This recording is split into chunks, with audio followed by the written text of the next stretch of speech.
예, 반갑습니다. 반갑습니다. 그건 잘 지내셨습니까? 한 2주 됐나요? 네. 예. 오늘 주제가 뭐죠? 성교리 성교리가. 예. 어떻게 잘 보이십니까? 네. 예, 하면 잘 안 보이시는 분은 앞으로 잠깐 당겨주셔도 됩니다. 사회적 거리두기 때문에 너무 가까워질 수 없는 사이죠, 우리가. 적당히 당겨주시면 되고. 페이지로는 교재 182페이지죠? 예. 근데 이게 제가 신봉선생님께서 왜 이 강의를 하라고 하셨을까 생각해봤는데 너무 어려워요. 어렵다기보다는 너무 양이 많습니다. 그래서 간단하게 수박 겉핥기로 할 수도 있고 집중적으로 한두 사상만 정해서 쭉 받아도 되는데 제가 결정한 것은 이왕 볼 거 한두 가지 자세하게 보지 않습니다. 그래서 다 같이 훑어서 아무도 기억 안 나는 것보다 몇 가지는 좀 살펴보는 게 안 낫겠나라는 생각을 했기 때문에 책은 덮어도 상관없습니다. 책 내용대로 하지 않습니다. 그래서 책은 각자 읽어보시면 되고요. 앞에 PPT 잘 보이십니까? 네. 잘 안 보이시는 분 앞으로 당겨도 됩니다. PPT 위주로 하는데 요 가운데 불 좀 끌 수 있을까요? 요 불만?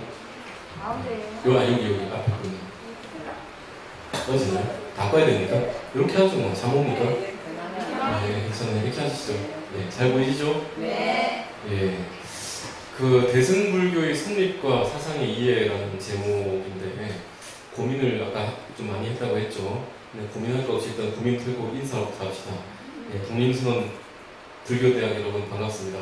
반갑습니다. 오늘의 우리가 할 일은 대승불교가 뭔지 어떻게 해서 일어났는지에 대한 건데 조금 바쁘게 한번 넘어가 보도록 하죠. 여기는 인도입니다. 그렇죠? 인도가 있는데 인도는 부처님께서 살던 곳이고 그 인도 가운데에서 부처님께서 어느 지역을 교화했는가라고 하는 건데 인도 전역을 다 교화의 대상으로 삼은 게 아닙니다. 바로 이 노란색 부분이 보이시죠? 현재의 네팔과 인도의 동북부 지역을 아우르는 이 노란색 지역, 여기가 바로 부처님의 주 활동 무대입니다. 왜 그러냐면 인도는 대륙이 아주 넓거든요. 인도 대륙이라고 하잖아요. 그래서 이 부분만 부처님이 통치를 하셨다라고 얘기를 합니다. 그 가운데서 그럼 부처님의 일대기를 우리가 네 가지로 요약해 볼 수 있는데 바로 부처님께서는 어디서 탄생하셨습니까? 눈비 동산. 부처님 일대기 다 배우셨나요? 부처님의 생애 다 배우셨죠? 그래도 배워도 배운 바가 없으시잖아요. 그래서 지명만 알아보고 넘어가겠습니다. 자, 부처님이 탄생하자마자 7걸음, 동서남북으로 7걸음을 걸었고 동서남북으로 7걸음 걸는다는 것은 바로 6걸음 걸으면 6도 안에 있는 것이고 7걸음을 걷는다는 것은 6도, 바로 지옥, 아귀, 축생, 인간, 수라, 천사, 이걸 벗어나겠다는 의미에서 6걸음 걷는 거죠. 동서남북을 걷고 이제 바로 마야왕비의 오른쪽 옆구리로 탄생하였다. 오른쪽 옆구리로 탄생하였다는 그 의미는 부처님의 계급이 크샤트리아, 바로 왕족을 상징한다라고 얘기드렸죠. 그래서 어디냐가 바로 카필라성이 있고 아래쪽에 룸비니. 그럼 카필라성과 룸비니가 떨어진 이유는 뭘까요? 왜 카필라성에서 안 태어나고 룸비니에서 태어났을까요? 당시 풍습에 의해서 마야왕빈 어머니가 친정에 가서 아이를 놓게 가던 길에 진통이 와서 룸빈이라는 동산에서 부처님이 출생을 했기 때문에 부처님의 탄생지는 카필라바스트인 그 카필라성이 아니라 룸빈이가 되었다. 바로 오늘날 가면 이렇게 오늘날 인도에는 룸빈이 이렇게 조성이 되어 있습니다. 여기가 바로 마야왕비의 몸을 씻은 곳이다라고 하는 것이죠. 이후에 부처님은 29이 되던 해에 출가를 하였다. 출가를 하고 6년 고행 끝에 35살이 되던 해에 바로 보리수 나무 아래에서 고행과 선정을 포기하고 깨달음을 획득하였다. 바로 그 깨달음을 획득한 자리가 요 밑에 보면 2번 마가다국 바로 옆에 있는 부다가야입니다. 부다가야는 오늘날 가보게 되면 이렇게 마하보디대탑이라고 하는 아주 큰 탑이 조성되어 있습니다. 12세기 정도에 지어진 탑이라고 하죠. 마하보디라는 것은 바로 대각, 큰 깨달음. 마하는 무슨 뜻입니까? 크다. 보디라는 건 보리라는 거예요. 보리는 바로 깨달음, 큰 깨달음. 대각 또는 정등정각, 무상정등정각 또는 그 원어로 하면 안욕따라 삼약삼보리를 획득한 것이다. 부처님의 고행 모습이죠. 고행상 보신 적 많으실 거예요. 배를 만지면 배가죽이 만져진 게 아니고 등뼈가 만져질 정도였다라고 할 만큼 어마어마한 고행을 닦았으나 그 고행이 그 이전에도 그 누구도 나 이외에 그 누구도 이만한 고행을 닦을 수 없었다고 할 정도로 심각한 고행을 닦았음에도 불구하고 깨달음에 도움이 되지 않았기 때문에 그 고행과 선정이라고 하는 양극단을 떠난 중도의 수행으로서 깨달음을 획득하였다. 이후 40여 년에 걸친 설법 이후에 후시나가라라고 하는 사라수라는 나무 이름이에요.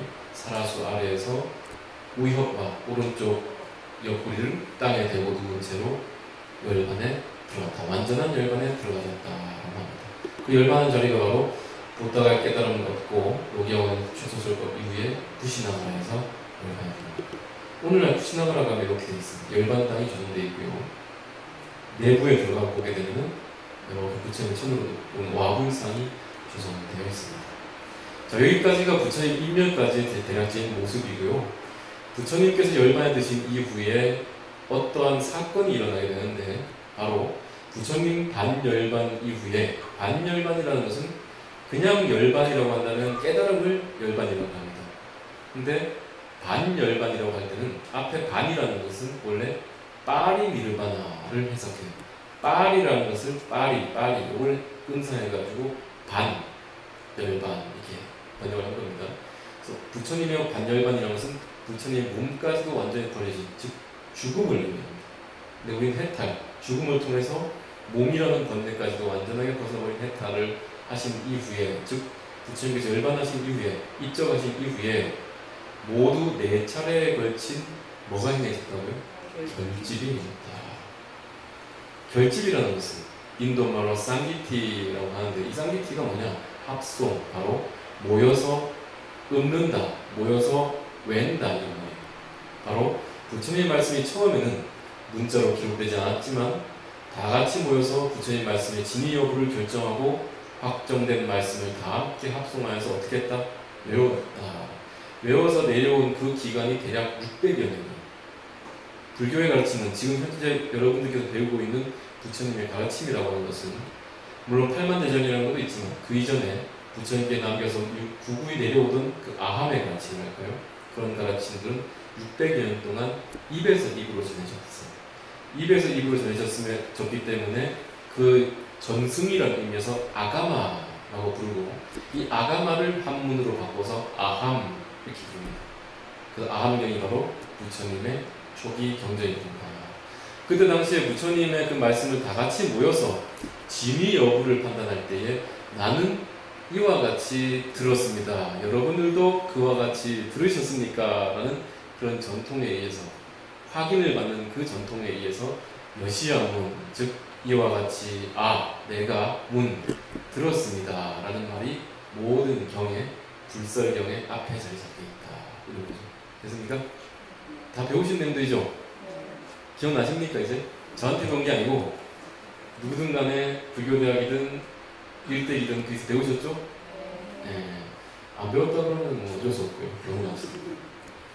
4차례의 결집이 행해졌다는 건데 뭐 요건 아주 좀 복잡하죠. 근데 이제 요 1, 2결집을 봐야 됩니다. 저 1결집을 합니다. 제1결집. 제1결집이라는 건 뭐냐면은 부처님께서 완전한 열반에 들자마자 모든 제자들이 모여가지고 부처님의 열반을 어떤 사람은 참탄하고 어떤 사람은 슬퍼하였는데 그 가운데에 그 임종의 자리에 참석하지 못한 부처님의 제자가 있었으니 이름이 마가섭, 바로 대가섭이었다라고 합니다. 이 대가섭은 부처님께서 임종에 들 당시, 즉 반열반에 들 당시에 저 먼 나라로 전도 활동을, 즉 포교 활동을 떠나가고 있었어요. 여러 자기를 따르는 자신의 제자들을 이끌고 포교 활동을 떠났을 때, 전도 활동을 떠났을 때에 거기서 부처님의 열반 소식을 듣고 서둘러 발길을 부처님 쪽으로 옮기고자 하죠. 근데 그 부처님의 열반 소식을 들었을 때 저 멀리 자기 무리 대중 가운데 멀리 자기의 제자 가운데 부처님의 제자 가운데 한 사람이 늦게 출가하여서 순간에 들어온 수발타라라고 하는 스님이 있었다. 이 수발타라가 얘기하기를 아이고 그간 우리에게 잔소리 많이 하던 할배 부처님이 돌아가셨구나. 이제 우리 좀 편해지겠구나 라고 얘기를 했거든. 네. 희한하죠? 그때나 지금이 똑같죠? 그러니까 부처님 가시니까 아이 막 부처님 잘 가셨단 말이야. 맨날 우리 보고 뭐 하라고 하지 마 잔소리만 하는데 막 이제는 그렇게 이해할 수 없이 잘 됐다 이랬단 말이야. 근데 왜 늦게 들어오는 순간에 요즘도 그렇지 않습니까? 요즘은 스님들 출가 연령이 얼마인지 아십니까? 조계종의 일반적인 스님들 출가 연령이 몇 살쯤 될까요, 여러분? 42세입니다. 출가 연령 평균 연령이 42세입니다. 그러니까 이제 그러다 보니까 학인들이 물론 이제 통도사는 다 젊어요. 희한하게 통도사는 젊은 사람들이 많이 오죠. 근데 희한하게 그러다 보니까 저처럼 20대 초반에 출가하던 신혼생들이 일찍 출가하셨지 않습니까? 일찍 출가하는 사람들은 너무나도 한참 되는데 학인들 같이 데리고 나가서 밥 먹으러 가잖아요. 그 어떤 일이 발생하는지 아십니까? 학인들 보고 아유 학인생들 고생하는데 내가 밥 사줄게 가자 이렇게 해서 가면 다 나이가 저보다 많아요. 그럼 데리고 나와 선생님 잠깐만 계셔주십시오. 그러면서 삼위생들 뭐하면 이거 띠하죠. 띠 까만색 띠를 하잖아요. 그럼 이제 외출복 갈아입는 거 보면서 그 나갈 때 띠는 좀 부끄러우니까 떼자 해가지고 다들 외출복 갈아입고 나오는데 띠 없는 비고생들 옷을 입고 나오는 거예요. 그럼 다 같이 밥 먹으면 그 서빙해주는 보살님이 학인생들 먼저 줍니다. 이렇게. 왜 그럴까요? 제가 어른들 공양하러 온 시주한 줄 알아요. 실제로 제가 공양을 사주는 학인들 밥 사주러 갔다가 이해가 안 되는 나이가 아니니까 저를 그만큼 요즘 출가 연령이 늦죠. 근데 출가 연령이 늦으면 단점이 뭔지 아십니까? 속가에서 익혔던 습을 없애기가 상당히 어렵습니다. 그런 일이 있다고. 자, 아무튼 그런 얘기는 별거 아닌데 아무튼 그 부처님 인멸하신 후에 그리하여서 나아가서 생각합니다. 부처님이 인멸했다는 소식만 들어도 이런데 그 부처의 말씀을 우리가 간직할 수 있도록 모으지 않는다면 언젠가는 부처의 말씀이 사라지고 말 것이다 라는 생각을 합니다. 위기감을 느낀 거죠. 그래서 오자마자 부처님의 장례를 다 치르고 난 뒤에 바로 결집, 합송을 하고 부처님의 말씀의 진위 여부를 판단해서 모든 하신 말씀을 모아서 암기를 하게 되는데 그게 바로 오늘날 우리가 배우는 경전의 시초가 되는 겁니다. 이해되시겠죠? 네. 그래서 저는 그 다음에 경은 이렇게 했고 안한정자가 했고 율은 누가 외웠을까요? 네, 카필라국의 이발사였던 우바리존자였다. 이 정도만 알면 됩니다. 넘어갑니다. 이건 다 이제 안 보셔도 돼요. 4번에 있었다는 정도만 아시면 됩니다. 부파불급. 그런데 그렇게 해서 제1결집을 행하고 대략 100여 년 동안은 아무 일 없이 그냥 잘 내려갑니다. 물론 이제 약간의 다툼이 있었겠죠. 서로 살다 보면 다툼이 생기니까. 그렇게 내려오던 교단이 어느 순간에 2개로 나눠지게 됩니다. 불교 교단이 나눠진다는 거예요.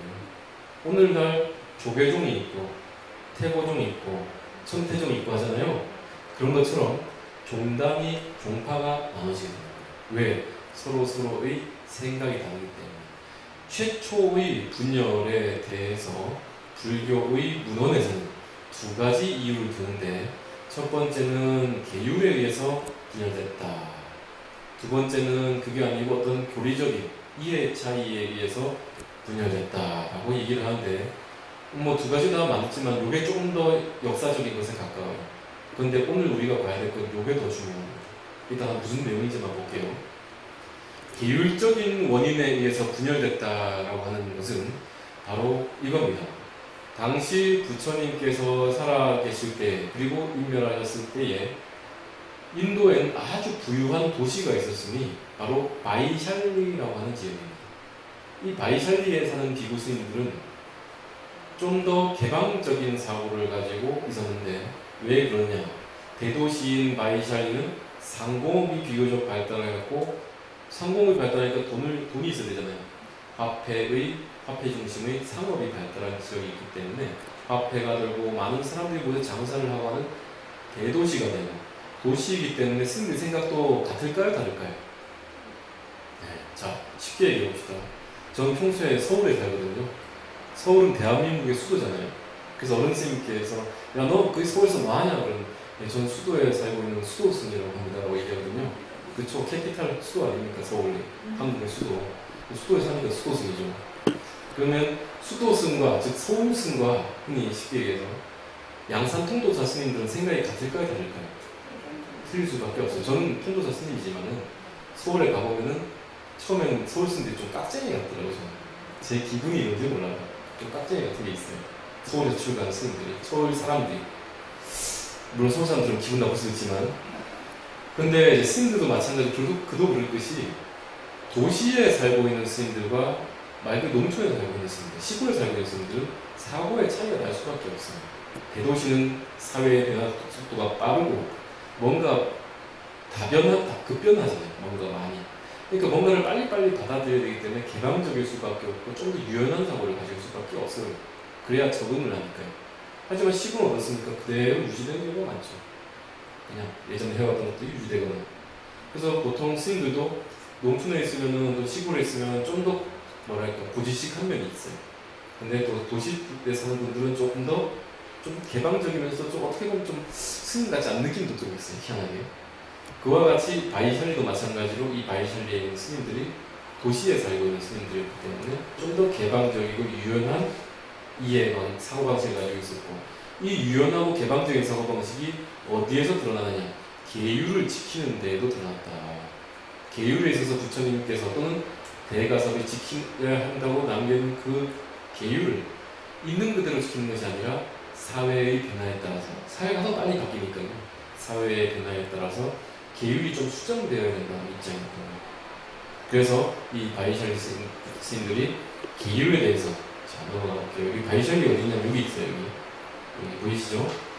바이샬리인데 이 10가지 문제에 이제 10가지의 행위들을 하고 있었다라고 합니다. 10가지 행위들을 도시에 살고 있는 스님들이 하고 있었다. 뭐냐? 뿔로 만든 용기에 소금을 저장해서 먹거나 소금을 들고 다니면서 먹는 거예요. 그럼 이게 왜 안 되느냐라고 하면 스님들은 그날 탁발한 음식을 그날 다 먹습니다. 하루에 한 번, 그죠? 당시 인도에서는. 그래서 음식을 나 먹다가 다 좀 많이 남겼다 내일 먹어야지 할 수 있습니까? 없습니까? 없어요. 그럴 수밖에 없는 게 그 도시 자체가 더운 도시, 인도가.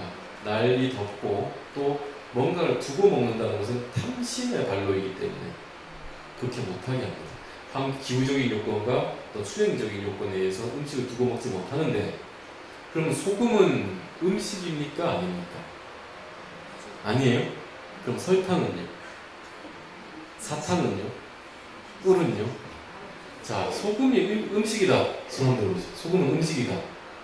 그럼 소금은 음식이 아니다. 소금은 음식이 아니다. 그럼 바다에는 음식이 가득하다, 그죠? 소금이니까. 이게 뭐냐면요. 과연 소금을 음식으로 볼 것인가 아닌가요, 그지? 이 당시에는 소금을 이렇게 밥을 받아놓고 거기다 좀 뿌려 먹는다고 해봅시다. 조미료죠, 일종의. 그럼 조미료가 음식이냐? 아니냐, 이 말이에요. 당시에 화폐이기도 했어, 돈이기도 했습니다, 소금은. 또 이런 문제가 있습니다. 또 뭐가 있냐? 소금을 밥에 뿌려 먹으면 간이 안 됐을 때 뿌려 먹으면 짭짤하니 맛있다. 그럼 스님들이 감지, 즉 맛있는 것을 찾아먹는다는 것이 옳을까요? 그럴까요? 탐심에 일어난다는 측면에서 그러다는 거예요. 근데 또 중요한 것은 뭐냐면은 어쩌다가 밥을 받아오면 내 입맛에 안 맞는 경우가 있다 아닙니까? 그럼 또 그 소금 좀 뿌려 먹는 경우도 있잖아요. 가져다 뿌려 먹을 수도 있잖아요. 근데 그것을 그러면 도시에서는 허용하느냐 안 하느냐?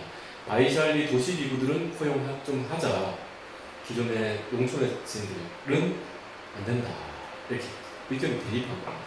두 번째, 스님들은 12시 지나면 공양 안 했습니다. 인도에서. 요즘은 이 중국 불교 문화권이기 때문에 저녁 공양까지 하지만은 예전에는 일종식이라 해서 사시, 지금 사시 얼마 전에 사시 불공했잖아요. 사시에만 공양을 하는데 사시에 공양하고 성호가 지난 시간까지 공양해도 되는가 안 되는가. 탁발한 뒤에 한 주에서는 탁발하고 다 못 얻으면 다른 마을 가서 탁발을 해도 되는가. 12시간 안 넘었다면.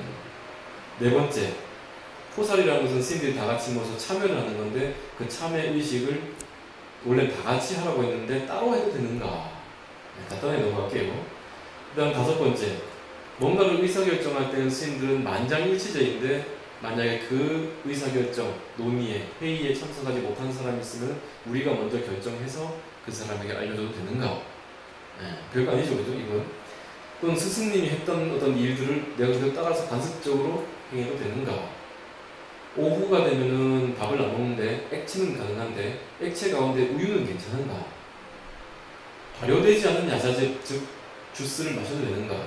발효되면 어떻게 됩니까? 뭐가 됩니까? 과체질이 술이 되잖아요. 발효되지 않은 과체질을 먹어도 되는가? 어디까지가 술이고 어디까지가 과즙인가? 이런 문제. 방석은 스님들이 앉아야 될 방석에 크게 정해져 있는데 아무렇게나 만들어서 앉아도 되는가? 부득이한 경우에 금이나 은 등을 시주받아도 되는가? 당시에는 돈을 직접 받을 수가 없었어요. 그래서 금이나 은 등을 시주받아도 되는가 안 되는가? 이 문제. 이런 문제들이 여러분들 보기에 좀 큰 문제 같습니까? 작은 문제 같습니까? 어때요, 문제가?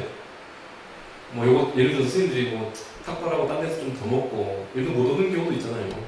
그럼 뭐 어떻게 해줘야 될까요? 말아야 될까요? 소금 좀 가지고 다니고 싶은데, 먹어도 됩니까? 안 됩니까? 어떻게 해줄까요? 자, 된다. 해주자. 사회가 바뀌는데 계획도 조금 수정이 필요하지 않냐? 사회 변화에 따라 바뀌어야 된다. 그럼 안 된다. 철저하게 지켜야지. 어디 고치냐? 없어서 보세요. 없으면 계시죠? 국민수는 상당히 유동적인 사고를 가지고 계시네요. 근데 희한하게도 당시의 결론은 사회 변화에 따라서 수정하는 게 옳다는 생각을 가졌다고 합니다. 왜냐하면 너무 고정적인 또는 어떤 경직된 계율관을 가지고 있을 경우에 사회의 변화에 따라서 승단이 못 따라가는 거예요. 이 스님들 바이샬리들을 중심으로 한 이 논의에서 어른 스님들은 다 같이 모여서 안 된다 하는 바람에 그 안 된다는 부류의 무리들이 따로 결성이 되고 된다라고 하는 무리들이 결성됐는데 희한하게도 안 된다보다는 뭐가 더 많았다? 된다가 훨씬 많다. 좀 허용해야 된다. 왜? 그 이유가 있어요. 부처님이 열반에 드시기 전에 아난에게 얘기를 합니다. 아난아, 내가 열반에 두고 난 뒤에 이러한 계율들은 크게 수행에 방해가 되거나 이런 것들이 아니기 때문에 없애도 좋다 라고 얘기를 하셨어요. 그러니까 뭐 사람을 죽인다거나 훔치거나 거짓말을 아주 그냥 깨달지 못한 사람이 깨달았다고 한다거나 이런 것들, 음행을 한다거나 이런 것들은 안 되는 일이잖아요. 원래 큰 거잖아요. 그런 거 말고 밥을 먹을 때 한쪽으로 씹지 않는다. 제가 비구 스님들 계율이 몇 개입니까? 250개예요. 비구니 스님들이 지켜야 될 계율은 몇 개입니까? 예? 348개입니다. 항목이. 그 계를 받으면 250까지 지켜야 되는데 그 안에 어떤 내용까지 있냐면은 예를 들어서 신도분들이 스님 오늘은 우리 집에 와서 공양하시죠 라고 할 수 있잖아요. 그래서 어느 동민손회에서 스님들 대중 모셨잖아요. 그럼 그거 먹을까 하려고 그럼 평소에 그냥 내내 절반만 먹다가 신도님 집에 가면 맛있는 거 많이 해줄 거 아닙니까? 기분이 좋겠어요? 안 좋겠어요? 좋겠죠? 깨끗하게 랄랄랄라 이렇게 된단 말이죠. 좋아가지고 딸랑딸랑 뛰면서 그것도 안 된다고 적혀있어. 기울에 밥을 떠먹을 때 한쪽부터 타먹지 말라고 적혀있습니다. 볼을 따구를 우물우물 하면서 볼록볼록 하면서 먹지 말라고 되어 있어요. 던져 먹지 말라. 묵지방을 뛰어넘지 말라. 이런 거 되어 있어요. 어떻습니까? 그 하나는 일반적인 생활의 교리지만 그게 해탈의 장애가 되고 할까요? 안 할까요? 우리는 판별할 수 없지만 몇 가지 그러한 어떻게 보면 사소한 계율, 그걸 소소계라고 하는데 소소계에 대해서 부처님이 분명히 아난에게 이런 것들은 안 해도 된다고 얘기했는데 문제는 아난이 그 당시에 딴 생각을 하느라 그 머리 좋아서 부처님 모든 말씀을 다 기억하는 아난이 그 말만큼은 듣지 못했다고 해요. 그럼 어차피 못 들었으니 어떤 게 중요한 계율이고 어떤 게 뭐 폐지해도 되는 계율인지 모르잖아요. 그리고 부처님이 인면해버리셨어요. 그러면 어떻게 하면 좋을까요? 부처님 계율을 철저하게 지키고자 하는 입장에서는 고마 다 지키자가 되는 겁니다. 사소하든 사소하지 않든 어떻게 하는 게 낫다? 어떤 게 우리가 중요한 계율인지 모르니까 어떻게 하면 된다? 다 지키자가 되는 겁니다. 그래서 결국 다 지키자는 쪽에서 입장에서 됐기 때문에 소소계라는 게 없게 됐어요. 하지만 많은 수의 스님들이 부처님도 소소계를 얘기하지 않느냐, 그러한 부분들이 바로 이러한 사회의 변화에 맞는 계율의 수정 조항들, 이런 어떻게 좀 사소한 의식주에 관련된 문제들이었지 않은가라는 입장이었다는 거죠. 그래서 불교는 상자부와 대중부라고 불교 분열이 되는데, 상자부는 무슨 뜻이냐? 높은 상자에 앉아있었죠. 높은 자리에 앉아있는 거죠. 어른 스님들 얘기하는 겁니다. 또는 좀 고지식한 스님들을 얘기하는 것이고, 대중부는 뭡니까? 많다 이 말이죠, 무리가. 그래서 이 대중부로 나눠집니다. 됐습니까? 이게 계율적인, 이렇게 두 가지로 교단이 쪼개져 버립니다. 그 각자 살아갑니다. 그 다음에 이제 그러면 이제 계율적인 요인 말고 또 다른 문헌에서는 아니다. 계율 때문에 갈라진 게 아니고 뭐 때문에 갈라졌다? 교리적인 문제 때문에 갈라졌다라고 하는 건데 어떤 교리냐고 하면 질문을 한번 던져볼게요. 부처님하고 아라한 아시죠? 아라한, 나한님하고 그 경지가 똑같을까요? 다를까요? 네? 나한이나 부처님이랑 똑같은 경지의 부처님입니까? 아니면 다릅니까? 네? 크게 얘기하면 됩니다. 동명성에서 크게 얘기하시고 유연한 사고를 가시는 분들이 이렇게 유연하지 않으십니까? 부끄러워하시고. 자, 다를까요? 같을까요? 자, 같다. 부처님이나 아라한이나 똑같다. 그럼 다르다. 다르다 더 맞네요. 그럴 수밖에 없어요. 왜냐하면 대승불교에 오게 되면 아라한은 삼승 성문이라 해가지고 비하되고 부처님은 그 아라한하고 다른 정각자로서 올라갑니다. 아라한은 삼승에도 뭡니까? 보살, 뭡니까? 저기 성문, 영각, 보살이잖아요. 거기도 겨우 끼는 거예요. 그런데 부처님 당시에는 아라한과 부처가 똑같았어요. 그런데 후대로 가면 갈수록 아라한들 가운데에 부처님보다는 뭔가 모자란 느낌의 스님들이 있었다는 말이죠. 나한이라고 하는데, 깨달았다고 하는데 뭔가 모자래 보여요. 옛날 부처님처럼 완벽하지가 못해요. 그러다 보니까 부처님이 직접 말씀하시기를 본인과 동일한 나한이 나와 동일한 경계라고 얘기했지만은 아닐 것이다. 나한이라면 즉 깨친 자 하더라도 부처님 경지와는 다르지 않을까라는 생각을 가지게 되고 부처님은 더더욱이나 추앙 받게 되고 나한들은 부처님보다 낮은 경지로 생각되게 되었다라고 합니다. 우리가 나한전이 높습니까? 대웅전이 높습니까? 대웅전이 높잖아요. 그렇게 대승교는 좀 인식이 생기게 됐습니다. 아무튼 그런 이유가 생겼는데 그 이유는 뭐냐면은 마하데바라고 하는 사람이 5가지의 아라한의 그 부족한 점을 얘기했기 때문이라는데 이걸 뭐 지금 다 보려면 힘들고 쉽게 얘기해서 뭐냐면 아라한이라 하더라도 번뇌에 떨어질 수가 있고 마음에 의심이 있을 수 있으며 뭔가 부족한 점이 있기 때문에 부처님과 아라한은 다르다.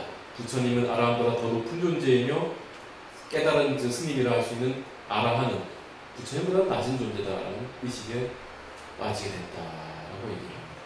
그래서 이러한 관점의 차이가 상좌부와 대중부라고 하는 근본 분열 최초의 이분을 낳았지 않느냐. 즉 부처님을 인간으로 보고 그들의 수행의 목표로 보며 이성을 통해서 깨달음에 이룰 수 있기 때문에 좀 더 자력의 수행을 강조한 무리들이 상좌부를 형성하고 부처님을 초월자로 보고 부처님을 신격화시키면서 부처님에 대한 신앙과 가피를 중시하는 입장에서 모인 사람들이 대중부를 형성하였지 않는가. 결국 여기까지 계율에 대한 문제가 아니라 부처님을 바라보는 관점의 차이가 상자부와 대중부라고 하는 교단 분열을 낳았다라고 얘기하는 겁니다. 여러분들은 요 상자부 대중부 중에 요걸로만 봐서는 어디에 더 가깝습니까? 대중부에 가깝죠? 뭐 아까도 보니 대중부더라고요. 수정해도 된다 하셨으니까. 근데 이 대중부의 것들이 좀 여러분들의 친근하게 느껴지는 이유가 뭔지 아십니까? 이게 바로 요즘 얘기하는 흔히 남방불교와 북방 대승불교의 차이하고 유사하기 때문입니다. 남방의 윗바사나 하는 스님들을 불러놓고 부처님 어떤 분이냐면 뭐라 그러는지 아십니까? 부처님은 인간으로서 완벽한 인격을 성취하신 분이다. 깨달음을 통해서. 이렇게 얘기하고 대승불교에 있는 스님 불러가지고 부처님 어떻게 생각합니까? 부처는 인간이 아니다. 부처는 본래부터 부처님이었고 다만 인간을 구제하기 위해서 인간의 몸으로 1100억 화신을 낮추셨을 뿐이다. 다르죠? 부처가 인간이냐? 그래서 인간인데 2500여 년 전에 깨달은 분이냐? 아니면 원래 부처였지만 중생구제하러 내려온 분이냐? 이 차이가 있다는 거예요. 그래서 이것만 보더라도 흔히 상자부 계통의 부분을 소승불교라고 이해할 수도 있고 대중부에서 이런 생각들을 좀 더 대승불교적이다라고 얘기하는 거예요. 그럼 소승과 대승의 차이가 뭔지 아십니까? 소승은 뭐고 대승은 뭡니까? 소승은 내 혼자 깨쳐들어가는 거예요. 대승은 다 같이 상부고리 화화중생 내 혼자는 깨치지 말고 중생은 모두 다 깨치지. 그런 차이가 있더라. 뭐 대중부에 불타가는 뭐 우리가 흔히 많이 듣던 말이라서 넘어갑니다. 아무튼 이와 같이 불교의 근본 분열은, 교단의 분열은 14비법과 대처노사라는 문제가 있는데, 이건 이제 아까 설명한 두 가지, 여기까지 계율의 문제가 분열을 낳았다라는 이유 하나, 또는 그게 아니다, 부처님에 대한 관점의 차이가, 즉 아라한이 어떤 사람인가에 대한 차이가 교단의 분열이다 라고 얘기하는 대처노사, 이 두 가지를 불교 최초 분열의 원인 두 가지로 얘기를 합니다. 좀 어렵죠? 이렇게 얘기하기가 좀 말이 어려워서 그런데 그냥 그겁니다. 왜 분열이 됐는가, 불교가 처음에. 이 말은 이 당시 시기는 부처님께서 인멸하신 후 100여 년이, 불과 100여 년이 지난 시점, 기원전 대략 5세기 정도 때의 일입니다. 그리고 기원전 5세기에서 대략 500여 년이 흐른 뒤에 우리가 오늘 배우려고 하는 대승불교가 발생합니다. 500여 년 뒤에. 근데 500여 년 전에 이미 그런 대승불교의 바른, 대승불교가 비슷한 생각을 가진 사람들이 존재했다 했다? 존재하였다. 좀 어렵죠? 넘어갑니다. 이거 갖다 나와보려고. 그렇게 해서 불교는 부파 분열되었는데, 이후에 두 개로 쪼개진 교단은, 상자부와 대중부로 쪼개진 교단은 더 나아가서 이렇게 대중부가 이렇게 세상에 더 나눠지고 상자부는 이렇게 더 나눠지게 돼서 대략 20개 정도의 종파 또는 부파가 생겨나게 되었다. 언제? 부처님께서 열반에 드신 후 100여 년부터 기원 원년까지. 기원 원년이 언제입니까? 0년 전후, 기원전 1세기 전후. 그러니까 우리가 서력 기원을 쓰는 방식이 서기 몇 년 있죠? 올해 서기 몇 년입니까? 2005년이라고요? 과거에 오신 분이 2020년이잖아요. 그죠? 2020년이란 말의 의미는 뭡니까? 예수 그리스도가 탄생한 지 2020년째가 되는 해가 바로 서기입니다. 그럼 불기 몇 년이에요? 2564년인가요? 그러면 그 말은 무슨 뜻입니까? 부처님께서 열반에 드신 지 2564년째다. 누가 형입니까? 부처님 형이죠. 한 몇 년 전, 1000몇백 년 더 형이네. 그러니까 2500이니까 400년 정도 더 형인가요? 400~500년? 네, 더 먼저 태어난 게 부처님입니다. 실제적으로. 네. 그래서 서기와 불기는 달라요. 아무튼 부처님께서 인멸하시고 100여 년, 즉 기원전 500년 정도부터 예수 그리스도가 탄생하는 서기 0년까지 그 대략 500여 년의 기간 동안 불교는 이와 같이 분열되면서 계속 발전해 나갑니다. 그리고 이때 당시의 불교를 분열돼서 여러 분파들이 일어났다 해서 부파 불교 시대라고 얘기하기도 하고, 이 스님들이 뭘 했냐면 각각 자기 승원에 앉아서 열심히 경전이나 교리의 수행을 했기 때문에 아비달마 불교 시대라고 얘기합니다. 아비달마라는 것은, 아비는 about, 달마라는 것은 법, 즉 법에 대한 연구를 열심히, 즉 교리적 연구가 열심히 해주던 때다라고 얘기하는 겁니다. 이해되셨습니까? 네. 그래서 이 부파불교는 그와 같이 진행되었다라는 건데, 여러분들이 아마 이걸 쓰지 않으면 조금 헷갈리실 것 같아서 잠깐 써보겠습니다. 불교는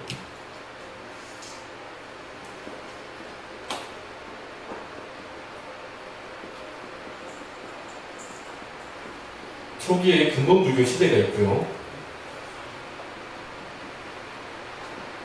부파 불교 시대가 있고, 인도 대승 불교 시대가 있고, 그 다음에 이 인도 대승 불교가 밀교, 티베트,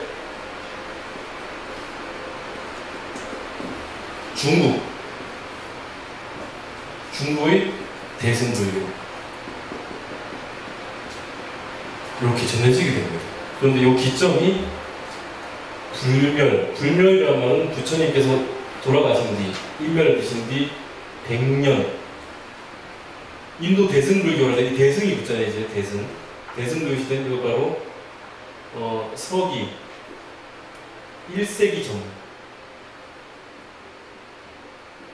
그리고 AD 대략 2세기 정도 여기에 중국 대승불교가 일어나는 것은 대략 후한 명제 때니까 2세기 대략 AD 기원 후 2세기 요즘 해가지고 이렇게 일어나는 이게 큰 줄거리예요. 그리고 이 중국 대승불교 어디로 갑니까? 한국도 가고 그죠? 일본도 가고 이렇게 이어지는 거예요. 여기 티벳도 있고 그죠? 이게 일반적인 불교의 발전 순서예요. 요걸 머릿속에 넣고 있으셔야 돼요. 그래야 나중에 뭔가를 배우더라도 머리에 남게 됩니다. 초기 근본불교 시대에는 부처님께서 설법을 하시는데 바로 우리가 흔히 대승불교와 소승불교라고 나누는 그 기준은 어디까지냐라고 하면 여기를 묶어가지고 뭐라 부른다? 소승불교 시대 또는 이들을 소승불교라고 얘기하고 여기를 묶어가지고 뭐라 그럽니까? 예, 이걸 대승불교라고 부르는 겁니다. 그럼 대승이 좀 더 앞에 있었습니까? 뒤에 있습니까? 대승이 더 뒤에 일어났죠. 그래서 왜 그럼 대승이라고 하냐? 왜 그럼 소승이라고 하냐? 왜 스스로를 대승 또는 소승이라고 부르느냐? 대승불교 입장에서 봤을 때 아까 얘기했듯이 부파불교의 스님들은 즉 소승불교의 스님들은 출가자 중심주의 오로지 출가를 한 사람만이 뭐 할 수 있다? 깨달음을 얻을 수 있다. 승원불교 자기 절에 들어가가지고 중생 교화보다는 뭐만 자기 수행 내지는 교리 연구만에 몰두한 시대예요. 이 시대가. 그래서 교리적으로는 아주 크게 발달하지만은 일반 제가 신자들은 부처님의 가르침을 들을 수 있어요 없어요? 접하기가 어렵게 되는 시대입니다. 또 일반 대중들은 해탈할 수 없다라고 얘기해버리는 시대입니다. 왜? 가정생활을 영위한다. 이유 때문에. 그래서 소승들 보니까 지 혼자 밥 먹고 지 혼자 수행하고 혼자 깨달을 수 있다는 이런 소승이 아니라 어떤 거? 야, 제가 불자도 부처가 될 수 있어. 승만보살. 승만부인 아시죠? 일반 여성 불자이지만 여성 수행자이지만 이분이 10가지 큰 논을 세워가지고 부처의 지위를 획득합니다. 부처님과 똑같아요. 그리고 거사님 중에 누가 있습니까? 아까 바이샬리라고 하는 지역에도 살았던 유마거사 아시죠? 거사님이잖아요. 그래서 남자 신도분이잖아요. 결혼은 불자잖아요. 근데 이분도 누구와 같다?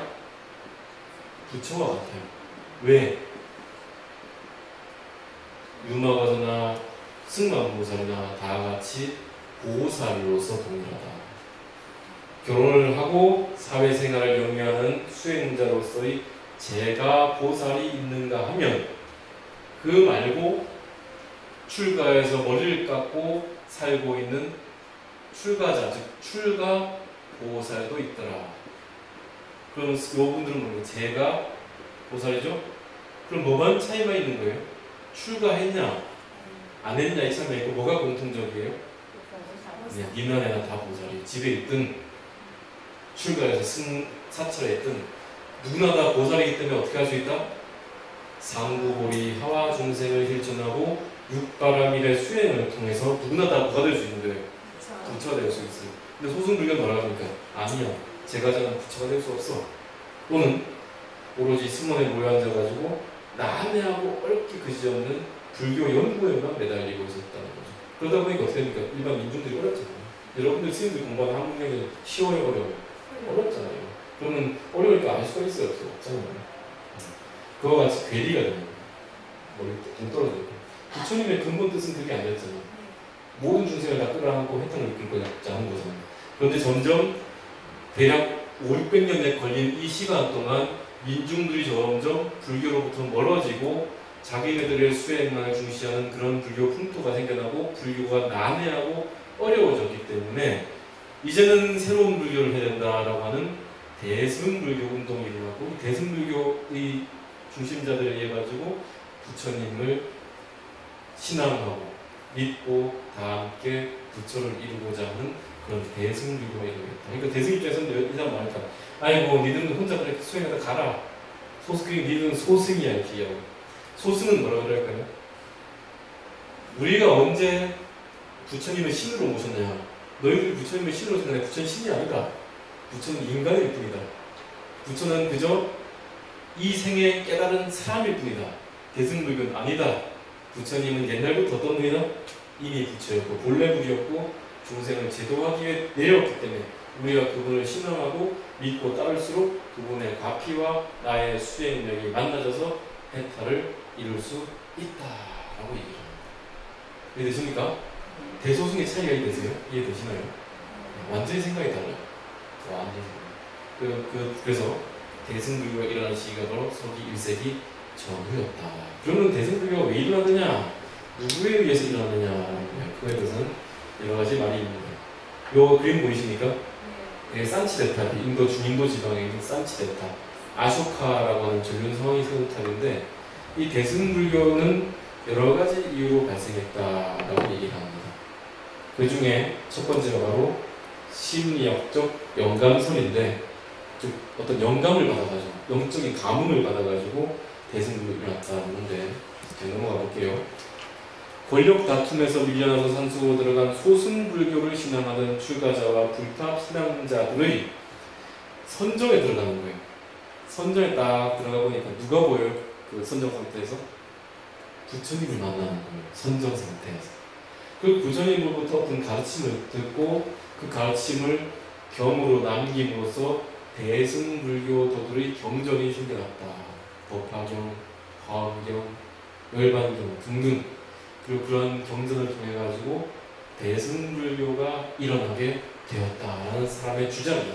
어떤 학자의 주장이에요. 그렇게 얘기하자 아니다 라고 하면서 우에다 요시부미라고 하는 일본 학자가, 일본이 불교학이 발달했거든요. 희한하게. 우에다 요시부미라고 하는 일본 학자가 야, 부처님을 그냥 영적으로 친견했다 해서 그게 대승불교 이유가 아니야. 불교는 그런 성격의 것이 아니라 불교는 경험적으로 수행을 통해서 체득된 것이 불교지, 어떤 선전에 들어가 영적으로 감흥을 받는 것으로 얘기한다면 뭐 신을 믿는 종이나 뭐 차이냐 이런 말이죠. 그래서 대승불교는 그렇게 심리적 영감의 얘기 아니고 붓다가 실천적인 수행을 통해서 얻은 정각, 즉 올바른 깨달음의 산물이 있기 때문에 그건 틀렸다라고 반론을 얘기했어요.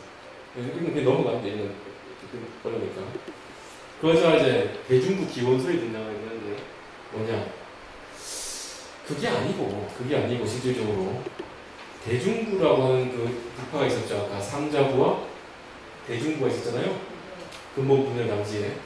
그때 대중부에 있는 사람들이 생각하는 부처님에 대한 생각이 대승불교로 이어졌지 않겠냐라고 하는 겁니다.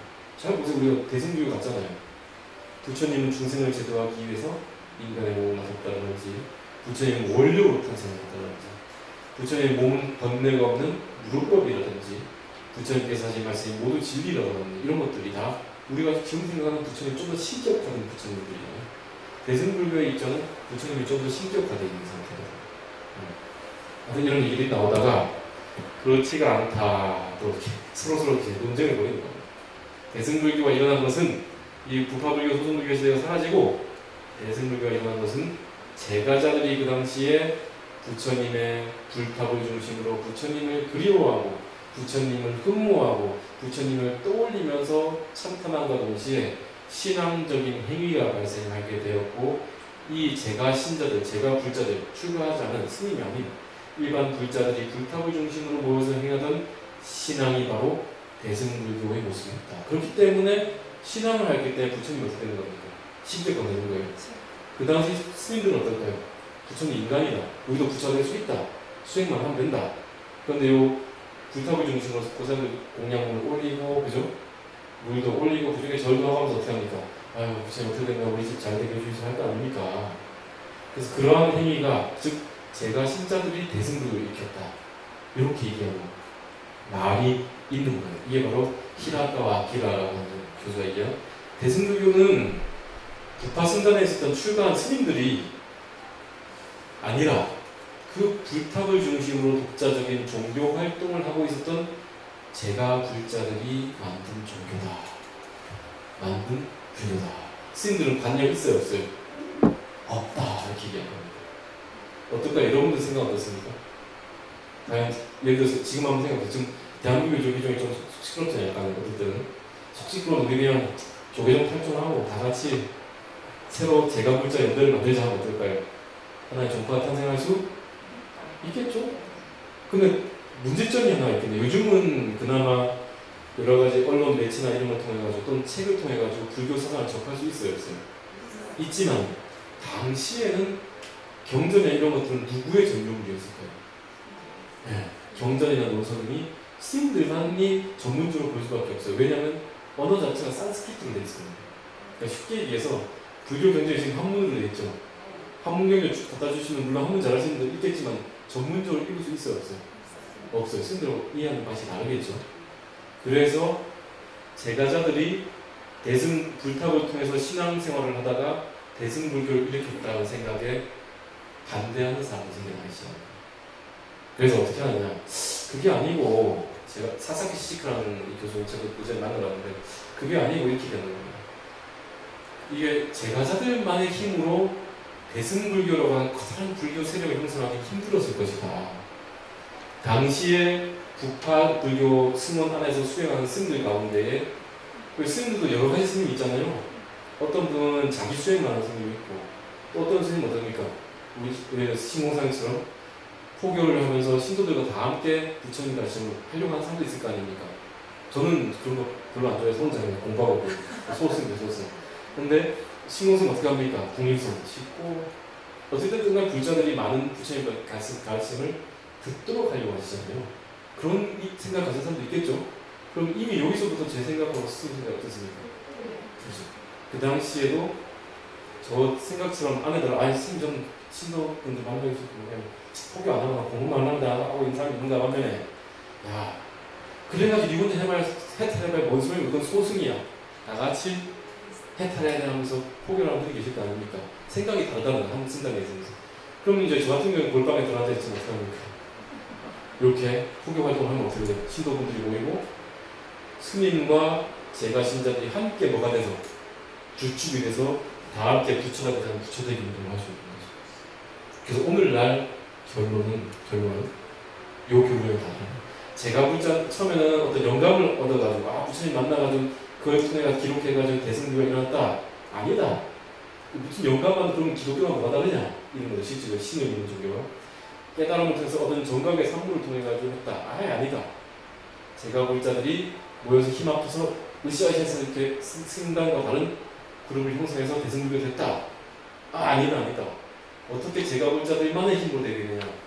승단에 있는 몇몇 스님들 중에 신도들과 함께 다같이 대중불교화를 앞장서고자 했던 스님들이 빠져나와서 신도들과 함께 대승불교를 일으킨 것이 아닌가.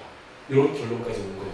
오늘날 대승불교의 발생에 대해서 대승불교가 왜 일어났느냐, 왜 서기 1세기를 전후하여서 대승불교라고 하는 좀 기존 불교랑 다른 것들이 일어나느냐 라고 얘기를 할 때 바로 결론은 이겁니다. 기원 후 1세기, 즉 서기 1세기를 전후하여서 힌두교 있죠, 힌두이즘의 발생과 더불어 부파불교의 교학이 불교와 힌두교가 함께 인도에서 발달했는데 과거의 교학 공부만 하려고 하는 스님들하고 출가자만 해탈할 수 있다고 얘기하는 그런 스님들이 믿는 너무 어렵고 동떨어진 불교에서 벗어나서 보살로서 스님들은 출가보살, 제가신자들은 제가보살 다같이 보살로서 동일하기 때문에 고시, 지계, 인욕, 전진, 선정지혜라고 하는 육바람을 닦기만 하면 뭐가 된다? 부처가 될 수 있다. 출가와 제가자의 구분이 없다. 다같이 가는 거다. 그러니까 큰 소리 아닙니까? 대승. 다같이 가서 함께 보살을 구현하자. 부처를 구현하자. 근데 구현하다 보니까 어떻게 합니까? 신자들은 어떤 생각을 가지고 있어요? 부처님을 신앙하잖아요. 아, 부처님 그립습니다. 부처님 당신에게 따뜻한 것이 따뜻한 감화가 부럽고 그 말씀이 부럽습니다. 라고 하면서 참탄한 참불가잖아요. 참불도 하고 기도도 올리고 하다 보니까 어떻게 됩니까? 그런 의례나 이런 것들이 발달하게 되고 점점 대승불교가 일어나게 되는데 이후에 대승불교 수행자들 가운데에서도 영상을 통해 가지고 부처님을 칭견하는 거예요. 그러면서 칭견한 부처님으로부터 뭔가 계시와 같은 가르침을 받는 거예요. 그 가르침을 통해서 경성이 더더욱 풍성하게 형성되게 됩니다. 부처님 이후에 깨달은 자가 있어요, 없어요? 부처님 이후에 깨달은 자가 있을까요, 없을까요? 누구나 부처가 될 수 있기 때문에 부처님만 깨달은 자가 아니고 부처 이외에도 깨달은 자가 있었겠죠. 부처와 동일하고 그러한 깨달음을 얻은 자들이 선정 상태에서 부처님과 같은 동일한 진리를 발견하게 되는 겁니다. 그래서 대승불교라고 하는 그런 것이 형성되기 이르렀다. 자, 여러분도 이제 요약이 되십니까? 다시 정리를 잠깐 해볼게요. 부처님 당시에 부처님이 인멸하시고 돌아가시고 대략 100여 년이 지난 이후에 바이샬리라고 하는 지역에서 스님들이 10가지 계율에 대한 문제 때문에 좀 다툼, 분란이, 의견 대립이 있었다. 그 의견 대립을 통해서 상자부와 대중부로 분열되고 이후에 더 분열돼가지고 20개의 부파가 형성되었는데 각 부파마다, 종파마다 자기 종파의 우월성을 강조하기 위해서 교리 연구에 몰두하게 돼요. 교리 연구에 몰두하게 됨으로써 일반 대중과는 조금 동떨어지고 좀 더 덜 활동적인 승원불교, 출가자 중심주의의 불교가 형성되게 되면서 그에 대한 반감으로써 또는 부처와 아라한이 동일하지 않다. 부처님은 정말 위대한 초월자라고 생각되는 무리들이 또 발생함과 동시에 서기 1세기를 전후하여 기존 불교의 수행 방식이라는 반성이 일어나게 되면서 제가자들을 다 포섭하는, 다 함께 부처가 될 수 있는 보살 사상이 등장하게 되고 보살 사상을 통해서 일반 여성 불자들, 남성 불자들, 출가자들 간에 누구나 다 수행만 잘하고 육바람을 실천하면 부처가 될 수 있다라고 하는 대승불교의 사상이 일어났다. 이 대승불교 사상들은 왜 발생했느냐? 당시 승단 가운데에 일반 민중과 함께 하려는 마음을 가진 사람도 있었고 자기 공부만 하려고 하는 사람도 있었는데 일반 민중과 함께 하려는 그 스님들은 일반 제갈불자들과 함께 수행과 신행 생활을 함께 하면서 새로운 불교 사상, 바로 대승불교라고 하는 다 같이 해탈하자, 상구보리, 위로는 깨달음을 구할 뿐만 아니라 그것만 하지 말고 아래로는 하와 중생, 중생도 제도하자라고 하는 생각을 실천하는 무리들이 있었으니 그들이 바로 대승불교를 형성하였고 그들이 대승불교를 형성할 때에 그 중심지가 되었던 것은 부처님의 사리를 모시는 불탑이었기 때문에 불탑을 바라보면서 부처님을 그리워하고 숭앙하는 마음에 의해서 뭐가 일어나요? 신앙심이 일어나고 신앙심에 의해서 부처님을 좀 더 인간이 아닌 좀 더 초월적인 존재로서 여기는 대승불교가 일어났을 것이다. 대승불교의 입장에서는 자신의 수행만을 빠져있고 교학 연구에 몰두하고 있는 스님들이 좀 낮아 보이겠죠. 그래서 자글속사에서 소승이다. 너희들은 혼자 가는 길이다. 근데 우리는 다 같이 함께 제가자들까지 포함해서 만 중생이 일체 중생이 부처를 이루게 하기 위한 사람이다 라고 합니다. 그리고 이 대승불교는 인도에서 발생해서 중국으로 이어지고 또는 조금 좀 다른 모습이었는데 티베트 등에 이어지고 중국에서 다시 한국과 일본으로 이어지게 되면서 한국은 무슨 불교 문화권이다? 대승불교 문화권. 그러니까 저래만 기도하고 저라고 싸우는 거잖아요. 우리 대승불교 문화권. 그러면 어디는 저희 소승불교, 요즘 소승불교를 싫어하는 일이 지금 소승하고 있는 내가 무슨 소승이야! 나는 남방불교에 피합니다. 한국 어디 가서 소승불교를 하면 안 됩니다. 밑바산하고 있으면 소승하고 있는 골치 아픕니다. 싸웁니다. 그래서 남방불교, 근본불교에 좀 더 치중하고 계시네요. 이렇게 상자부 불교를 하시네 이렇게 합니다. 아시겠죠? 소승이라는 걸 알았어요. 근데 옛날 스님들, 특히 저희 어른 스님들 때까지만 하더라도 소승불교라고 얘기했어요. 남방불교를 자기 혼자만 수행하고 혼자의 깨달음을 더 주신다 해서 소승이다 이렇게 얘기합니다. 웃기죠? 좀 말이 좀 너무 빨랐지 않습니까? 안 빨랐습니까? 5분 쉬고 30분 돼요. 네. 30분만 더 하고 마칠게요. 5분 쉽시다. 쉬어야 돼요.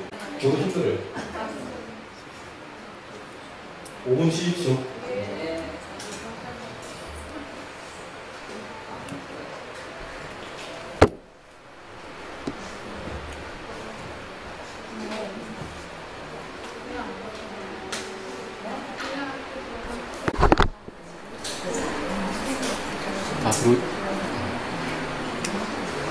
들어오셨습니까? 다시 시작해볼까요? 네.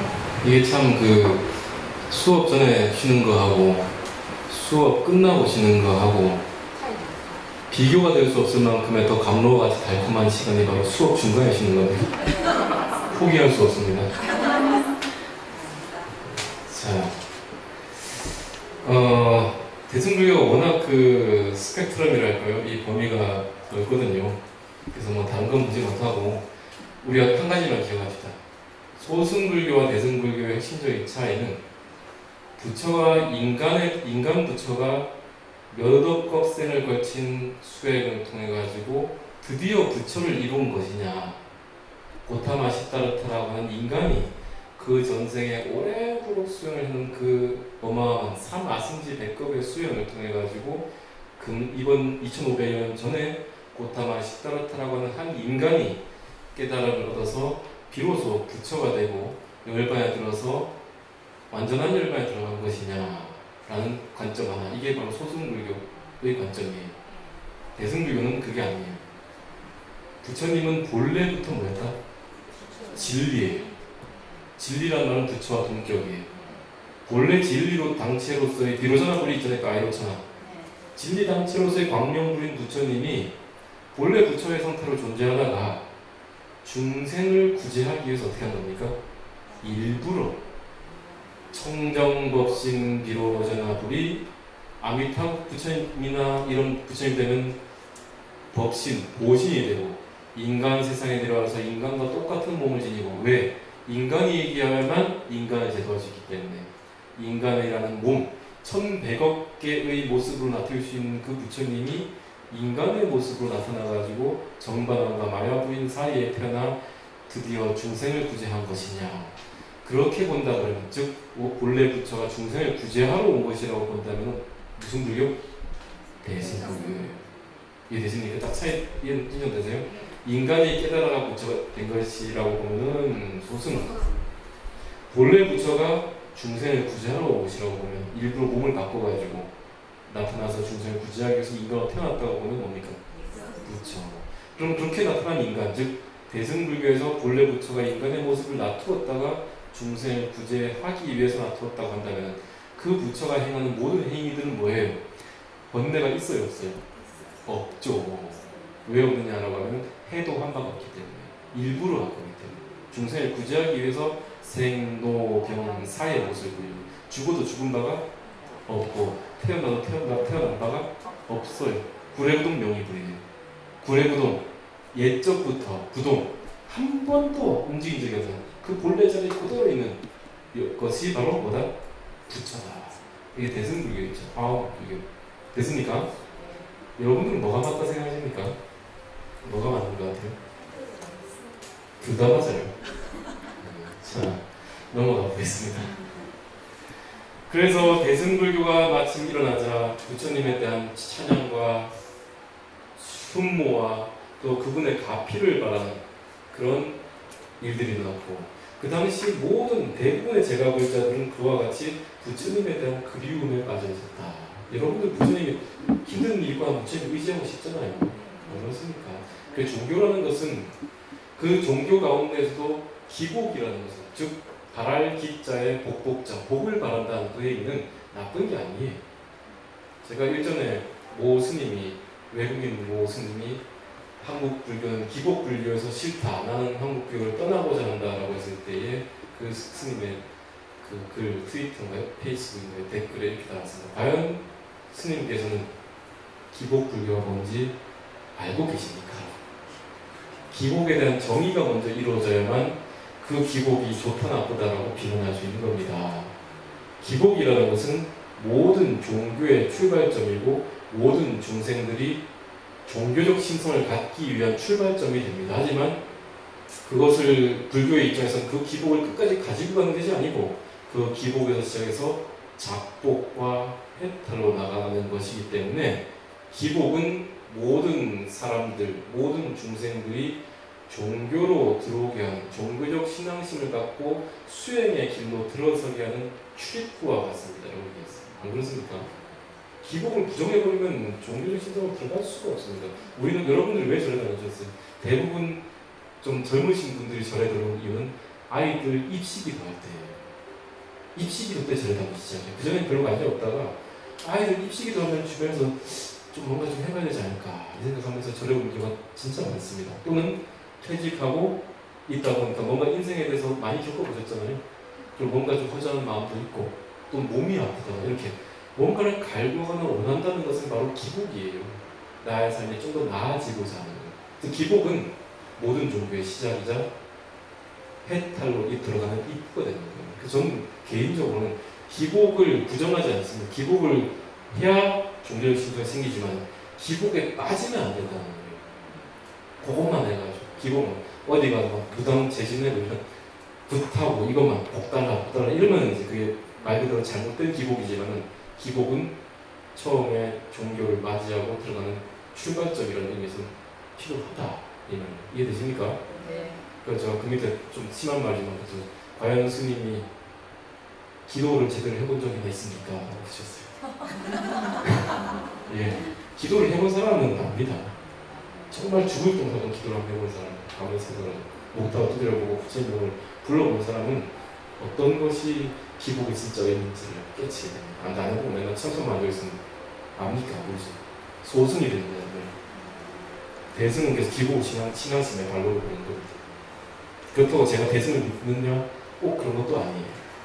가치가 대소승을 구분할 수가 없습니다. 그런 대승불교는 부처님에 대한 흠모심을 가지게 되는데 왜 기존에는 부처님이 인멸하시고 나서 그 불사리를 총 8군데에 나누어 오셨다. 8군데에 아주 많은 사리들을 나누어 오셨을 때 그 불탑의 위치는 사람들이 가장 많이 다니는 도심 사거리 정도에 위치할 수 있게 해서 많은 사람이 불탑을 바라보고 부처님을 떠올리고 부처님의 진리를 떠올리면서 수행할 수 있도록 하였다. 그런데 그 불탑을 부처님이 인멸하시고 100년이 아닌 200년 정도에 등장한 저번 시간에 배웠던 아쇼카 왕이 헐어서 84,000의 불탑을 세우고 인도 전역에 부처님의 가르침이 널리 퍼질 수 있는 계기가 되었다고 했죠. 그래서 불탑은, 즉 불탑이라는 것은 석탑 있죠, 우리 석탑. 부처님의 불탑은 모든 중생들이 의지처가 되는 거예요. 부처님과 같이 생각합니다. 왜? 부처님 당시엔 또 부처님이 열반드시고 한 5, 600년 동안은 불상이 시작되지 않았거든요. 그런데 언제 시작됐다? 마우리아 왕조 시대에 바로 불상이 만들어지는 계기가 있었어요. 불상은 그래서 기독교인들은 그러죠. 불교인들은 우상 숭배한다고 비난하죠. 그럼 십자가는 우상 아닌가? 이 생각이 들어요. 우리가 불교는 우상이라는 말, 우상의 때 우자는 허수아비 우자예요. 허수아비. 돌이나 나무 등을 깎아가지고 상을 모시고 절을 하는 데서 우상이라거든요.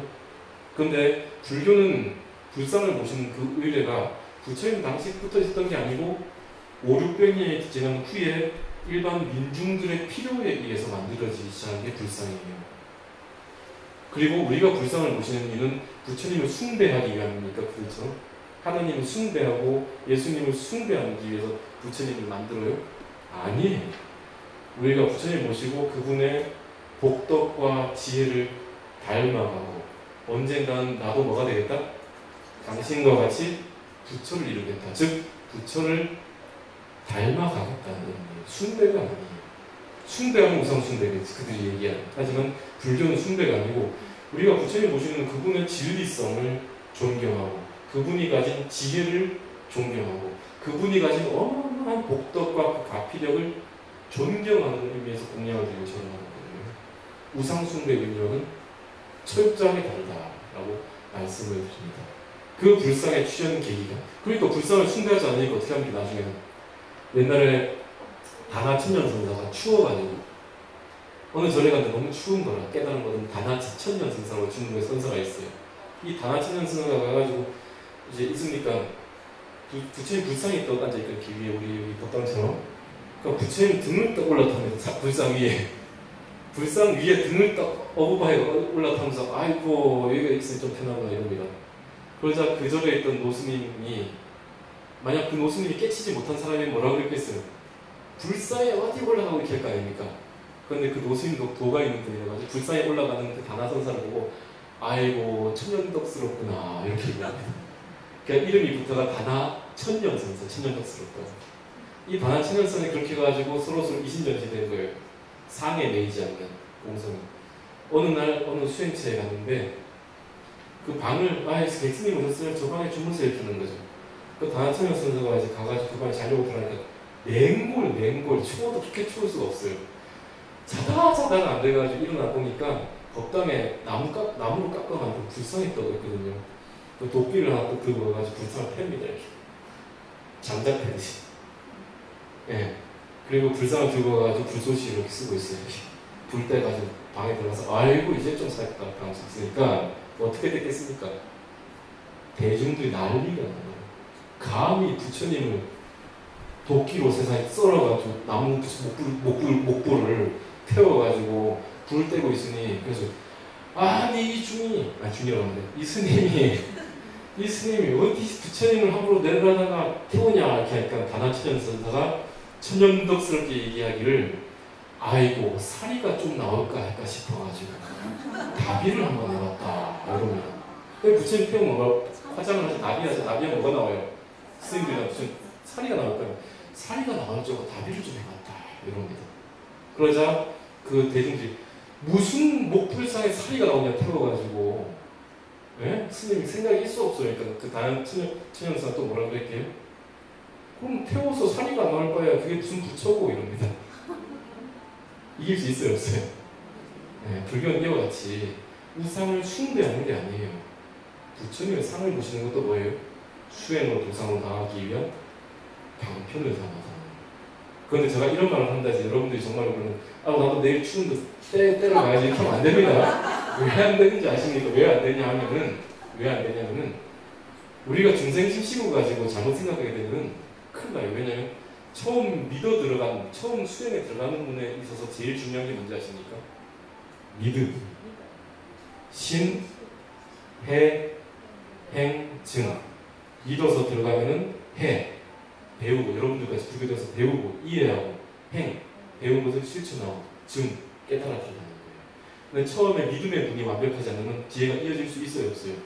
없어요. 그래서 여러분들 앞에 있는 부처님은 아까 다나천년선사에게 얘기한 목불이 돼서는 안 돼요.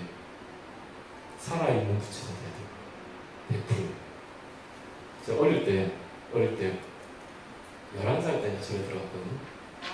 11살 때 절에 들어갔는데 11살은 동진도 아니고 신공스님이 진짜 동진이에요. 그래서 보통은 10살 이전에 들어가면 뭐라 그럽니까? 올깨끼. 예, 올깨끼. 10살 넘어서 들어가면 뭡니까? 늦깨끼. 전 11살 때 늦깨끼인데 신공스님은 올깨끼인데 이게 요즘은 늦깨끼가 더 40 넘어야 늦깨끼예요. 출가가 너무 늦어져가지고 30쯤 되면 빨리 출가했네 이럽니다. 근데 요즘은 그렇지 않죠. 아무튼 처음 들어갔는데 부처님을 초파에다 닦아야 이렇게 걸리를 닦으면 안 돼요. 먼지를 탑니다. 스님들이 올라가가지고. 그래서 저는 이 밑에서 구경하고 있는데 스님이 니도 올라와서 해봐라 이렇게 합니다. 현장에 올라와서 해봐. 어린 마음에 이렇게 또 조심조심 올라가는데 먼지 풀러갔거든요 이렇게. 근데 올라가는데 뭔가 온기가 느껴져 부처님한테. 저도 모르게 있잖아요. 부처님 손 이러고 있어요. 이렇게 내리고 있잖아요. 수업 하나 춥지. 손 위에 손을 또 대봤다 이렇게. 체온이 느껴져요. 부처님 손에 따뜻한 체온이. 그리고 뭔가 찔찔한 느낌이죠. 감동으로 함께. 그 순간 속으로 제가 그 어린 말이 생겼어요. 부처님 살아있다 이렇게 생겼어요. 살아있다. 그 다음부터는 그 부처님 방법은 세상에 살아있는 부처님이에요. 법당에 혼자 앉아 계시면 살아있어요. 저분한테 뭔가를 빌어도 공부 잘하게 한다든지 뭔가를 내 어려움을 해결해준다 빌면은 저분 다 들어줄 것 같아요. 그런 마음이 들자부터 모든 일이 순탄해지더라고요.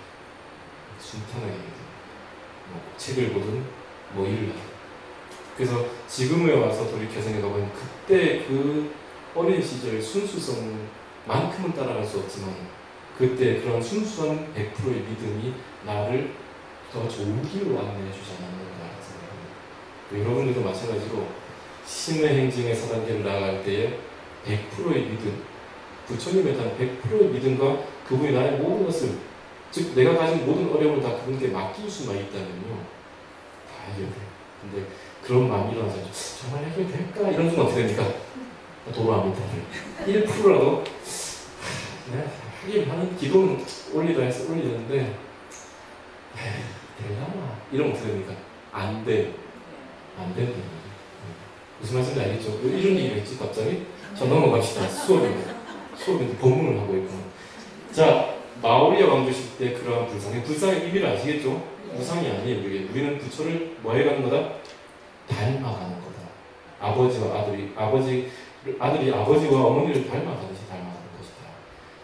마오리아 왕조 시대, 바로 기원전 4세기로부터 2세기 정도의 시기에, 즉 200여 년 동안 이어지는 불교 시대가 있었는데, 이때 당시의 왕조는 마오리아 왕조 시대입니다.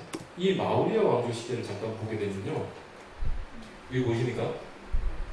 이 지도인데 인도가 아까 여기 있어, 여기 인도입니다. 인도인데 저기 보면 지중해입니다. 지중해 위쪽에 보면 마케도니아 보이십니까? 네. 마케도니아의 당시의 위대한 왕이었던 알렉산드로가 있습니다. 알렉산드로는 그리스와 아테네, 여러분들 혹시 스파르타 300이라는 영화 아십니까? 좀 잔인한 영화인데, 나는 관대하다 하면서 그 페르시아하고 싸우는 전쟁이거든요. 스파르타라는 지역, 우리가 스파르타 학습법 하잖아요. 스파르타 근데 군인교육을 시키고 강성한 곳이에요. 스파르타와 아테네 연합을 마케도니아군이 굴복시키고 마케도니아 그리스 연합군이 동쪽으로 전진을 합니다. 왜? 동쪽에 있었던 페르시아를 무너뜨리기 위해서 동방 원정을 떠난다는 거죠. 그걸 바로 알렉산더를 위시로 한 동방으로 전쟁을 떠난 중동방 전국 활동을 떠났다 해서 알렉산더의 동방원정이라고 얘기합니다. 세계사 배우신 분들 아실 거예요. 동방원정을 떠나게 됨으로써 당시 그리스에는 신상을 조각하는, 그리스 파르테논 신전 이런 거 있잖아요. 신전 있잖아요. 신상. 조각을 잘하잖아요. 신상을 조성하는 기술이 아주 뛰어나게 발달하게 되었는데, 그 그리스의 문화와 동양 페르시아 인근 지역의 오리엔탈 문화가 만나게 됨으로써 헬레니즘 문화라고 하는 문화가 형성되게 돼요. 그 헬레니즘 문화가 동쪽으로 점점 오면서 저기 박트라라고 하는 이 지역을 지나서 이 인근에 터지면서, 이 인근이 바로 뭐다? 간다라고 하는 지방이고, 간다라 지방에서 새로운 예술 양태가 생겨났으니 그들도 그리스의 조각 기술을 이어받아서 인도의 신상들을 조각하게 됐는데, 그리하여 당시에 부처님 상도 석탑으로 모시지 않고 어떻게 했다? 불상으로 모시기 시작했다. 그걸 빌어서 간다라 양식이라고 한다. 알렉산더의 동방원정이 그리스 문화와 오리엔탈 문화의 융합을 만들었고, 그것으로 양태된 헬레니즘 문화가 그리스 연합군, 마케도니아군이 동쪽으로 가면 갈수록 식민지를 만들겠죠. 알렉산드리아라고 하는 식민지를 건설하면서 거기에 그리스인들을 이주시켰습니다. 그렇게 하면서 그리스인들이 어디로 옵니까? 동방으로 오는 거예요. 인도까지. 그 인도 북방에도 누가 살기 시작해요? 유럽인들이 살기 시작했어요. 그래서 그들이 문화가 융합이 됩니다. 그리고 불상을 조성하게 되는데, 여기 보시면 첫 번째 석상은 마케도니아에 있는 알렉산더의 동상입니다. 그죠? 상당히 사실적으로 표현하잖아요. 근데 그 두 번째 불상 어때요? 상당히 서구적이지 않습니까? 세 번째도 중국 불상이거든요. 좀 서구적이죠. 이분은 좀 많이 봤네요. 어디서 봤습니까? 석굴하면서 석굴한 불상까지도 다 뭐의 영향이다? 간다라 미술의 영향을 받는 것이다. 그리하여 부처의 모습을 자세히 보면 이 간다라 지방에 출토된 불상들이 핸섬하죠. 임영웅보다 낫나요? 어떻습니까? 누죠? 김수영보다 낫습니까? 어떻습니까? 낫죠? 안 낫습니까? 안 낫다는 건 어쩔 수 없고 부처님 싫어하고, 인물이 팔등심에다가 서구적인 모습을 띄었잖아요. 머리도 어떻습니까? 컬이 있어요. 머리카락이 서구적인 모습이잖아요. 그래서 당시 그리스 문화와 이 문화들이 만나가지고 이렇게 됐다. 부처님 머리에 구멍이 뚫린 건 왜 그렇습니까? 사리를 거기다 넣으셨어요. 그래서 이와 같이 불상이 형성되게 됐는데, 중국에 있는 운강석굴, 여기 운강석굴이에요. 운강석굴도 마찬가지로 간다라 양식의 영향을 받는 것이고요. 어떻습니까? 크죠? 아주 큽니다. 어마어마하죠. 이 파란색 물감이 원래 아까 상당히 귀한 물감인데 듬뿍듬뿍 썼어요. 안에 굴에다가. 이거 구례 가서 기도 잘 되겠다, 그죠? 용문석굴이라서 이 용문석굴은 측천무, 무측천 있죠? 무측천, 당나라의 무측천이 자신의 얼굴 모양을 꽂아서 만들으라고 하고 불상을 다 조성한 뒤에는 조성한 석공대 손을 다 잘랐다 그래요. 손목을 다 잘라버렸어요. 다시는 나와 똑같은 모습을 위대하게 만들 수 없대요. 예, 그때 당시에 그래서 이 얼굴이 측천무 닮았다는데 잘 모르겠어요. 자, 어마어마하게 크죠. 사람들이 장난하잖아요. 그 강 위에 이렇게 이게 다 단단해. 아주 조합기술이 유명하잖아요. 이 석굴마다 다 불상들이 묻혀져 있었어요. 그리고 아까 얘기했지만은 여러분들 아프가니스탄 전쟁 아십니까? 아프가니스탄 전쟁은 탈레반과 미국과의 싸움이죠. 탈레반과 미국. 탈레반이 거주했던 곳이 어디입니까? 아프가니스탄이잖아요. 아프가니스탄도 옛날에는 그리스인들이 자리 잡으면서 불교를 숭상하는 왕조가 있었던 곳이에요. 그래서 그 아프가니스탄의 바미안 계곡에도 석굴군이 있었습니다. 바미안 계곡이 뭐냐면 요거만 보고 끝내죠. 여기가 계곡이에요. 어마어마한 돌산. 이 바미안 계곡에 보면 한쪽에 저기 까만 거 보이시면 저 구석탱이에 저기가 석굴이 있던 위치. 가까이 보면 이렇게 있죠. 근데 안에 부채 있어요, 없어요? 없네요, 안 보이네요. 근데 옛날에 이렇게 있었단 말이죠. 이렇게 부처님 불상이에요. 모시고 있었는데 탈레반군이 우상이라고 하면서 포를 쏘서 박살을 내버렸습니다. 세계문화유산이었어요. 세계문화유산을 이제 1000년이 넘은 거였겠죠. 포를 쏘아가지고 박살을 내버립니다. 왜? 기독교나 이슬람이나 다 우상숭배를 거부하는 민족들이고 뿌리를 찾아오려고 하면 동일해요. 같은 신앙하는 창조주 유유신을 모신 신앙끼리 싸운다니까, 하나님을 모시면서. 근데 불교는 평화의 종교 아닙니까? 그렇죠? 아무튼 이들도 탈레반하고 지금 미국이 싸우는 이유가 뭡니까? 이슬람 세력과 크리스천 세력의 싸움이죠. 종교 싸움이죠. 그런데 실제로 그 위로 올라가면 똑같다. 구약이 같아요. 구약 성경이 동일해요. 그런데 하나는 마호메트를 예언자로 쓰면서 코란을 위시로 하고, 하나는 이제 여호와의 독생자로 예수를 예언자의 어떤 걸로 봐가지고 뭐라 그래, 성경을 만들고 신약을. 동일해요. 근데 같은 집 싸우고 맨날 지금도 싸우잖아요. 신천지다 아니다 그러면서. 그 뭐 요한계시록의 이해 차이거든요. 요한계시록이 어떻게 이해하는 차이인데 그건 맨날 싸워요. 불교는 어떻게 합니까? 이해가 다르면 어떻게 해요? 이해가 다른데 그럼 네 이종파대로 살고 난 내 종파대로 살게. 이렇게 다원주의 좀 달라요. 종파가 많잖아요. 불교는. 근데 서로 인정합니다. 아무튼 박살이 났어요. 완전하게 불을 쏘아가지고. 반미한 격도 있다. 신라시대의 석굴암 불성도 보다 간단하면서 양식의 최후에 위치한 것이다.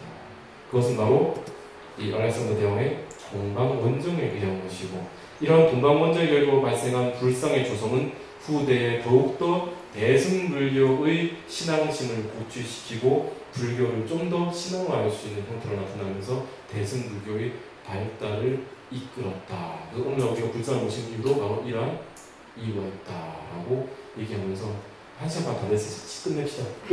끝났습니다. 거짓말 하지 마십시오. 저는 빨리 끝내고 싶습니다. 자, 고생하셨습니다. 마치겠습니다.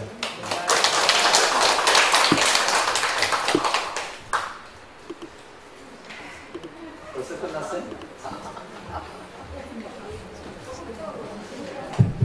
예. 잘 들으셨어요? 네. 예. 선생님 강의 잘 하시죠? 네. 예. 아무튼, 조금 짧습니다. 선생님이 원체 일정이 바빠서, 내려오기가 사실은 쉽지 않은데,